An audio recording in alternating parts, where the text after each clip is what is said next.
जय हिंद। आज के वीडियो में आप लोगों को बताने वाला हूं कि जीवन परिचय याद करने की ट्रिक। कोई भी जीवन परिचय है उसको बहुत ही आसानी से आप लोग याद कर पाओगे। कुछ ही मिनटों में बताऊंगा कौन सी ट्रिक आपको लगाना है बहुत ही आसानी से। केवल यहाँ पर 5 से 6 पॉइंट होंगे, वही आपको तैयार करना है और पूरा जीवन परिचय अच्छी तरीके से आप लोग लिख पाओगे। उसको बताऊंगा भी आपको। इससे क्या होगा, जब आप लोगों को याद होगा तो वहाँ पर एग्जाम में लिख भी पाओगे। अब आपके पास उतना टाइम नहीं है कि पूरा जीवन परिचय रटें पूरी किताब का, इसलिए मैं आप लोगों को बताऊंगा जितना आपके बोर्ड एग्जाम में पूछा जाता है कैसे आपको याद करना है। याद करने की ट्रिक कोई भी जीवन परिचय है तो आज के वीडियो में यहाँ पर तुलसीदास जी का बताऊंगा। चाहे जो भी हो, यहाँ पर तुलसीदास, जयशंकर प्रसाद, चाहे यहाँ पर आचार्य रामचंद्र शुक्ल, कोई भी का हो, आसानी से आप लोग याद कर पाओगे। तो चलिए शुरू करते हैं। तो कुछ पॉइंट मैं आप लोगों को बताऊंगा, वही पॉइंट आपको क्या करना, तैयार करना है और आपको बस उसी पॉइंट से आपको बड़ी आसानी से याद हो जाएंगे हमेशा हमेशा के लिए। तो देखिए, सबसे पहले आपको क्या करना है, देखो नाम लिखना। कोई भी, जैसे यहाँ पर तुलसीदास जी का है तो यहाँ पर सबसे पहले नाम लिखना है, या फिर जयशंकर प्रसाद, कुछ कोई का भी हो, सबसे पहले उसमें क्या पॉइंट बता रहा हूँ यही पॉइंट आपको याद करना है। तो यहाँ पर नाम हो गया, उसके बाद में जन्म सन हो गया, उसके बाद में जन्म स्थान हो गया, माता पिता का नाम, फिर उसके बाद में शिक्षा, उसके बाद में यहाँ पर जीवन की महत्वपूर्ण 2 घटनाएं आपको, उसके बाद में मृत्यु और रचनाएं। ये 1 2, उसके बाद में 3 4 5 6 7 पॉइंट आपको केवल याद करना। 6 ही पॉइंट आपको याद करना। यही 6 पॉइंट से इतना बड़ा आप लोग जीवन परिचय बड़ी ही आसानी से लिख पाओगे, इतना बड़ा। तो इस वीडियो में यही बताने वाला हूँ। तो इसमें देखिए क्या क्या है, सभी चीज़ें बताने वाला हूँ, तो आप लोग वीडियो को पूरा देखना, बहुत ही इंपॉर्टेंट है। तो सबसे पहले यहाँ पर देखिए, इनका नाम है, नाम तुलसीदास। उसके बाद में जन्म यहाँ पर 1532 ईस्वी को हुआ था, समझ में आया। उसके बाद में यहाँ पर इनका जो जन्म स्थान राजापुर बांदा जिला, उसके बाद में यूपी में, इतना समझ में आया। उसके बाद में इनके माता पिता का नाम, यहाँ पर पिता का नाम आत्माराम दुबे तथा माता का नाम यहाँ पर हुलसी। ठीक, उसके बाद में समझ में आया, पिता का नाम आत्माराम दुबे, उसके बाद में माता का नाम हुलसी। आपको इतना याद कर लेना है। देखो उसके बाद में कोई भी का हो, जैसे कोई कोई में क्या होता है कि माता पिता का नाम नहीं होता तभी चलेगा, उसके और सारी चीज़ें देख लेना। जब माता पिता का नाम ना हो उसमें तो और सारी चीज़ें ऐड कर लेना। उसके बाद में शिक्षा, मेन चीज़ यही पॉइंट होते हैं। इन्हीं पॉइंट से आप लोग बहुत ही अच्छी तरीके से जीवन परिचय लिख पाओगे। यही पॉइंट आपको याद करना। अब आपके पास उतना टाइम नहीं है कि पूरा यहाँ पर रटो, और जो पूरा याद हो गया तो बहुत ही अच्छी बात। तभी बताऊंगा कैसे आपको लिखना है।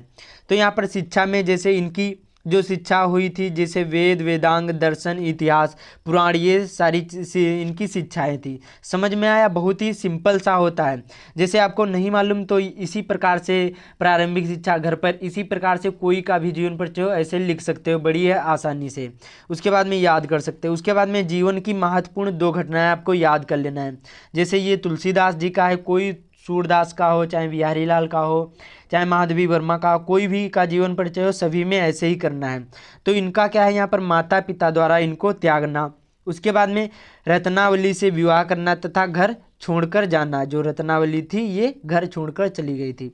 इस प्रकार से ये 2 महत्वपूर्ण घटनाएं हो गई, ये आपको लिखना है, याद कर लेना है। उसके बाद में आती है यहाँ पर मृत्यु। मृत्यु कब हुई थी, 1623 ईस्वी को, और कहाँ हुई थी, काशी के 80 घाट पर हुई थी। इनकी मृत्यु कब हुई थी, 1623 ईस्वी में काशी के 80 घाट पर हुई थी। उसके बाद में अब आता है आखिरी में, और ये सीरियल वाइज ही आपको लिखना है, जैसे जैसे मैं आप लोगों को बता रहा हूँ सेम। और ये सारी चीज़ें आपको सीरियल वाइज में ही याद करना है। सारी चीज़ें, नाम हो गया, जन्म सन हो गया, उसके बाद में जन्म स्थान हो गया, माता पिता का नाम, शिक्षा, जीवन की 2 महत्वपूर्ण घटनाएं, उसके बाद में मृत्यु और रचना, ये आपको सीरियल वाइज में ही याद करना है। इधर उधर जो हो गई, सीक्वेंस बदल गया तो क्या होगा, जो आपका जीवन परिचय होगा वो अच्छा नहीं माना जाएगा। और आप लोग जी इसी तरह से याद करके लिखोगे तो आपको बोर्ड एग्जाम में पूरे नंबर मिलेंगे, क्योंकि जो किताबी होता है वो अच्छा नहीं होता। एग्जामिनर ये देखता है कि बच्चे में कितना टैलेंट है, किस प्रकार से बच्चा वहाँ पर लिख पा रहा है। तो आपको ये सारी चीज़ें बहुत ही ध्यान देना है, तभी आपको अच्छे मार्क मिलेंगे। तो आपको इसी प्रकार से यही याद कर लेना है, तभी लिखना है। इससे क्या होगा, ये अपने ढंग से लिखोगे तो एग्जामिनर यही सोचता है, जो एग्जामिनर होते हैं वो यही सारी चीज़ें देखते हैं और आपको अच्छे से अच्छे मार्क देगा।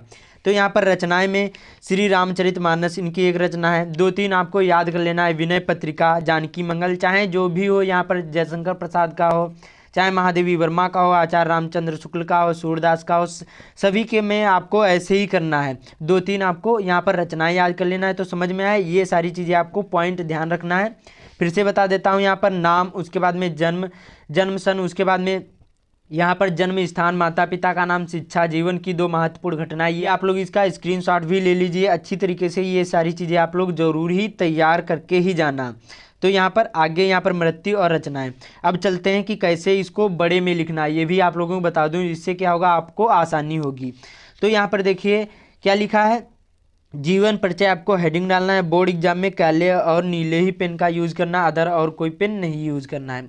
तो यहाँ पर देखिए गोस्वामी तुलसीदास जी का जन्म, और मैं आप लोगों को बता दूं जहाँ जहाँ काले पेन यूज किया गया होगा वहीं वहीं क्या होगा, यही ये सारी चीज़ें मैंने जो बताई हैं यही पॉइंट उसमें होंगे। तो कैसे लिखना है देखो, गोस्वामी तुलसीदास का जन्म सन 1500, उसके बाद में यहाँ पर 32 ईस्वी को, उसके बाद में बांदा, ये देखो ये भी क्या है काले पेन से। उसके बाद में जिले के राजापुर, ये भी काले पेन से गांव में हुआ था। उसके बाद में तुलसी सरयू परिण क्या थे, ब्राह्मण थे। इतना तो आप लोग जब उसको लिखोगे इसमें तो कुछ ऐसे पॉइंट आपको हमेशा के लिए याद भी हो जाएंगे। तो ये भी बहुत ही अच्छी बात होगी। कुछ अपने मन से भी लिख सकते हो उसमें, क्योंकि थोड़ा बड़ा लिखा जाता है। यहाँ पर 120 से यहाँ पर 80 शब्द सीमा लिखी जाती है, तो इससे क्या होगा आप लोग आसानी से लिख पाओगे। उसके बाद में इनके पिता का नाम आत्माराम दुबे, ये देखो काले पेन से लिखा। उसके बाद में माता का नाम हुलसी था, इतना देखो हो गया। उसके बाद में ये अभुक्त मूल नक्षत्र में उत्पन्न होने के कारण इनके माता पिता इन्हें त्याग दिया, ये भी काले पेन से मैंने लिखा था। तो ये भी आपको ध्यान रखना है, इन्हें माता पिता इनको त्याग दिया, समझ में आया, दिया था।